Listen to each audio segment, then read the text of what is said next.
G'day folks, welcome back to All About Life in Chiang Rai, Thailand.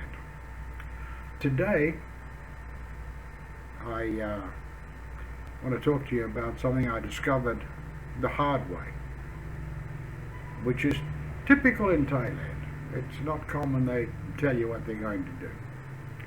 Anyway, what happened was last Monday I went to the bank with my wife Jen, who was taking someone down there to open up a bank account. And the bank declined opening the account for the man. Now understand that we've been to this bank many times over the last 12 years and helped many people to open up a bank account. The reason they gave us for not opening the account was twofold. One, they said that the man's visa was not acceptable. He was on a 30-day tourist visa. Now, this has always been fine before. Two, they said he needed some kind of document, letter, or something from his embassy to certify that his passport was not fake. Right.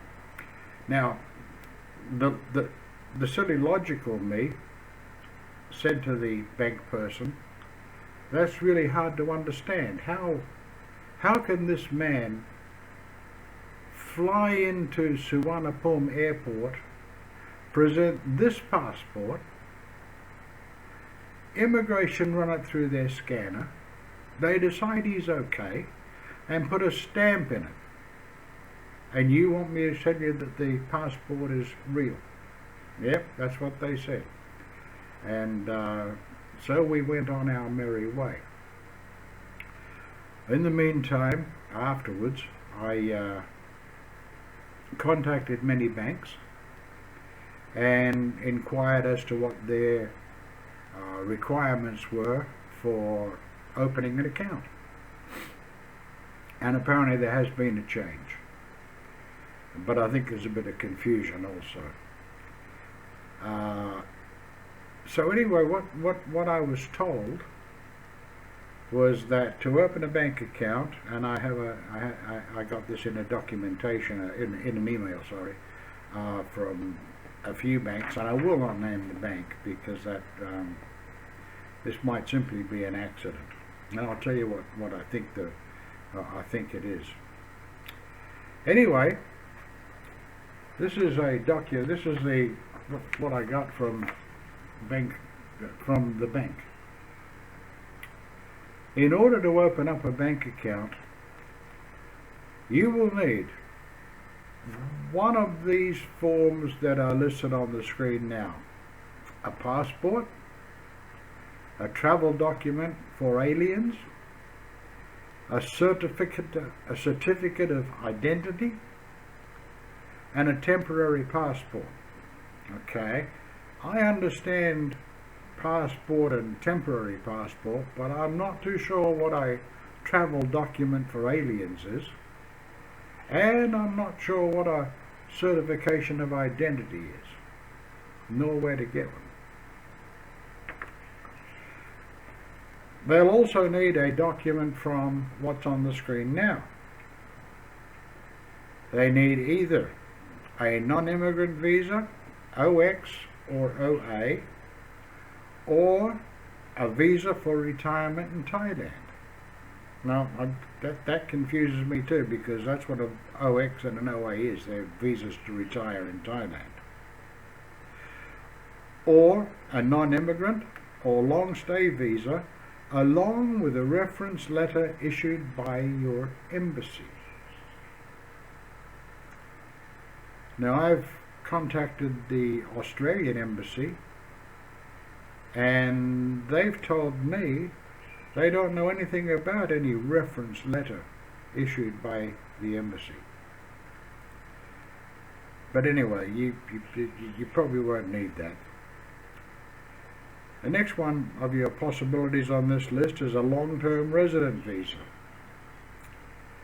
Also, you could use a certified consideration certificate for foreigner who are on long-term resident visa issued by the Board of Investment of Thailand.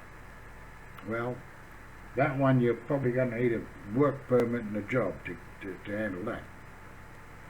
And finally on this list that you can choose is an identification document issued by the Thai government or government in your country. I guess what an identification document might be is anybody's guess. I mean, most places only have like a driver's license.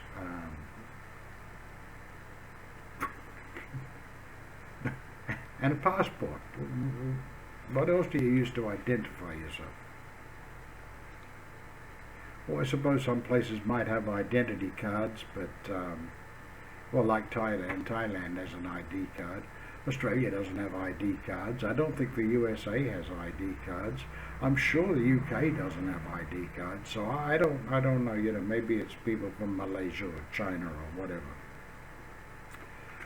Okay, the next possible list, and you can use one of these, is called credible documents. And the credible documents are, there's 4 of them that you can use one of.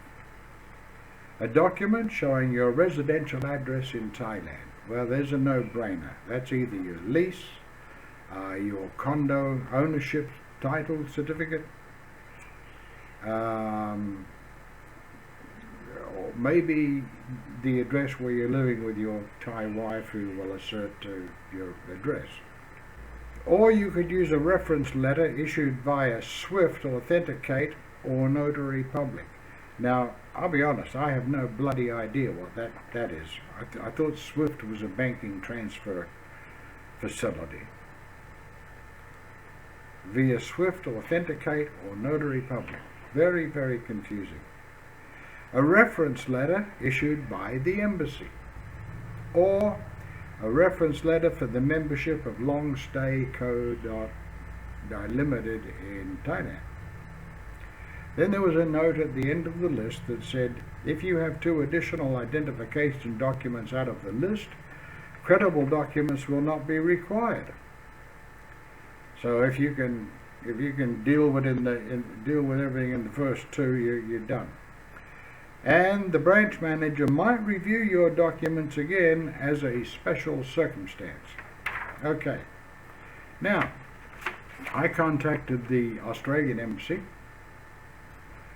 My Jen's client contacted the US embassy, and we both asked, how do we get some kind of document that certifies that our passports are genuine?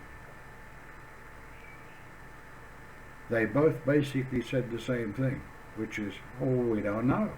We've never heard of anything like that. What we can offer is a certified copy of your passport. Well, to me, a certified copy is simply a photocopy, and any notary public can certify that as genuine. But I don't know if that will satisfy the bank or not. However, what I would suggest, after what I've seen and gone through, just to play safe, I would take a certified copy of your bank of your passport along with you to the bank. You never know. Now, having said all of this, this is Thailand. The same man who was with us on Monday, who was refused a visa, actually went to a little small town, well, not small, it's a city about 50 kilometers from Chiang Rai, and went into a bank there with his tourist visa, no proof that his passport was valid, but he opened a bank account within minutes. I think I mentioned that I had written this request of information on what it requires to open an account to many banks. Well, not many. I wrote to 4 major banks: Krung Thai, Bangkok Bank, Kasikorn Bank, and Siam Commercial Bank. And the requirements for all of the banks were pretty much identical, except that Siam Commercial Bank won't open an account for anybody that doesn't have a work permit. So forget about them. They're not for us old farts. But everybody else was pretty much standard. And the major change that I wanted to tell you about is that you cannot do it on a tourist visa. So, if you're planning on coming out here to live, apply for a 90-day non-immigrant O visa in your home country and arrive on that. And once you're here, you can open a bank account and we can move forward with a 12-month extension about 60 days down the road. Okay, that's about it. If you have any questions or comments, put them in the description in the section below, and I'll do my best to find out any answers for you. In the meantime, Jen, as I've mentioned before, is here to help you with that. She also does one-on-one culture and language lessons, and in the description there is also a link to a video that I made showing what Jen does and some of her past students. Okay guys, that's it. I'll talk to you in the next video, which I promise will be about Chiang Mai. Okay, uru and bye bye.